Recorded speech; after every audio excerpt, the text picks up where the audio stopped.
everyone. Thank you for joining me today. I am Packham with Pack Fitness.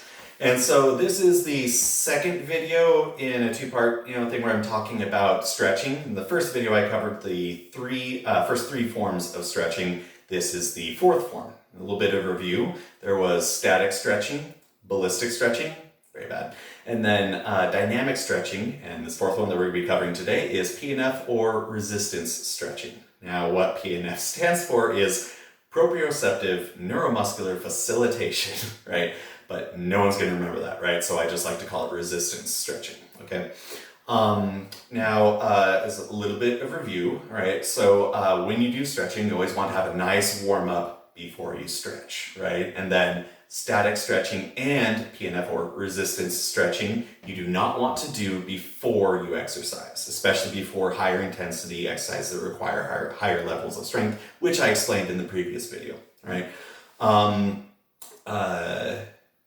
So nice and warm and do them after you're done, working out, okay? So with Pnf stretching, it's actually very similar to static stretching, which we covered is you stretch a limb further than it can go under its own power by using another limb or force such as gravity or something like that, right? Or a partner, which with Pnf stretching, actually it is easiest to do with a partner, but I have many ways of doing all these stretches on your own without a partner. It just requires a little more strength, which guess what? Actually kind of helps keep you warm while you're still stretching, because oftentimes when you stop working out and then you do your stretching afterwards, you have about a 10 to 15 minute window or so before you kind of cool down again, and then you shouldn't be stretching more after that point, right? With Pnf or resistance stretching, you actually can kind of keep warm, still be kind of working out while you're doing your stretching, so it can actually keep you warm so you can stretch for a longer period of time after you're done working out. Anyway, so with Pnf stretching, as I said, it's there are ways to do it with a partner. Today, I'm going to be just covering how to do, the principles and techniques behind it, of course, and how to do it on your own, okay? So with Pnf or resistance stretching, what you're going to do is the same as static stretching. Take the limb that you're going to be stretching and stretch until you feel a gentle, constant, want a gentle, constant stretch. No pain, but mild discomfort, okay? So you take it to that point, and then you hold it, okay? But what you're going to do now is, instead of just passively sitting there and holding it, you're actually going to resist it, thus resistance stretching. So you're going to actually take the limb that you're stretching, and you're going to use those muscles you're stretching and push it away, right? But you're going to be resisting it with the other limb or whatever you're using as resistance, okay? So you're going to press away, but you notice I don't move. You don't actually want to move, because if you move, then you're no longer stretching. It's going to move further out and you're not going to feel the stretch anymore. So you actually hold it where you feel the stretch and then hold it there, and then you resist. You press that arm out and away while still feeling the stretch, okay? And then what you're going to do is you're going to hold that for 6 seconds, and after you hold it for 6 seconds, then you relax. Okay, and so what this does is, in the previous video, I talked about how when you first go into a stretch, your muscle actually tightens up and resists the stretch.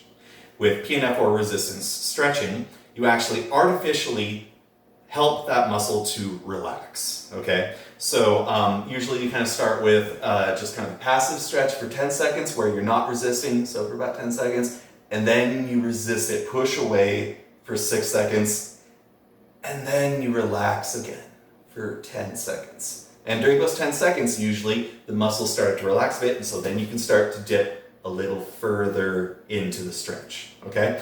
So you do that. I like to do it about 3 times, right? So start with just kind of a 10 second inactive stretch.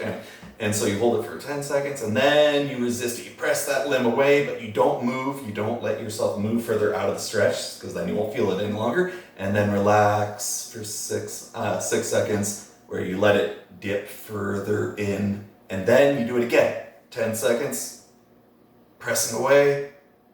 And then you relax and let it dip further in for 6 seconds.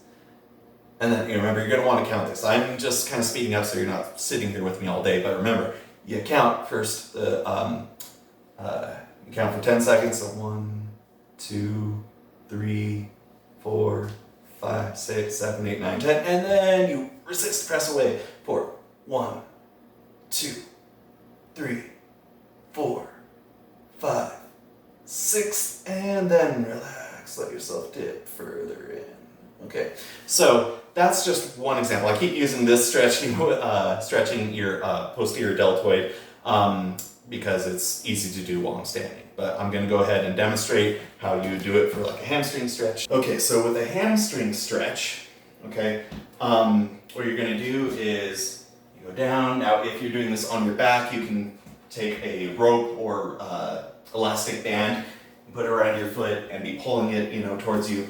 But I'm just going to do the standing version, where if you can go low enough that you can hold your legs, right? What you're going to do is hold them, and that's going to be the resistance right here, okay? Because what you're going to be trying to do, of course, is press away and sit up, right? Because these are the muscles you're going to be stretching, so you're going to be wanting to actually push those away.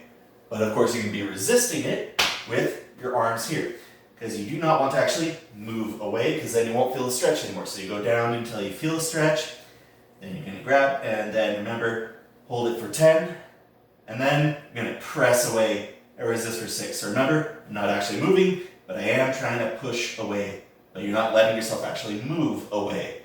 So then you hold it for the 6, remember to count, have patience. 1, 2, 3, 4, 5, 6, and then relax, and that's when you can start to get further into the stretch. Now, of course, I can go all the way here, but I'm not going to be doing that, right? So remember then, as you relax and get further into the stretch for those 6 seconds, hold it again, pressing away, but not actually moving for 10 seconds. Sorry, 6 seconds. Anyway, and then relax and get further in for 6 seconds.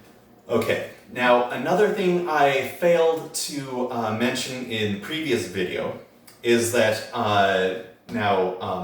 doing the static stretch for those, holding it for 30 seconds, or the Pnf stretching right here where, hold for 10, then resist 6, hold for 10, resist 6, hold for 10, resist 6, and then, hold for 10, let it relax. Anyway, you do that, once, that will give you good results, right? But the way to get the best results is you actually do them in sets, the same way that you do exercises with any of your muscles, right?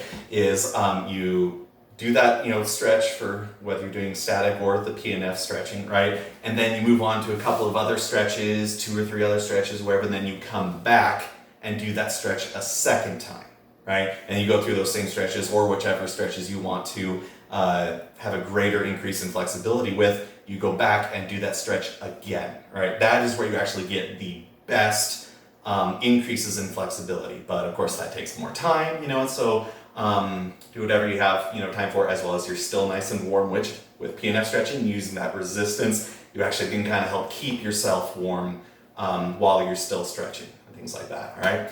So thank you very much for joining me today. That's Pnf stretching. But before you go, hold on, right? So if you want to just support me in what I'm doing and get access to my Discord channel where you can actually request different content that you'd like in these videos and things like that, or you can actually sign up on my Patreon to get one-on-one personal training with me online, or if you live in the Portland metro area or anything like that, I can actually do it in person, but that would be for a higher fee, okay? So you can do that, as well as, of course, share, comment, subscribe, all that jazz, help get the word out there about my channel, and thank you very much for joining. Thanks.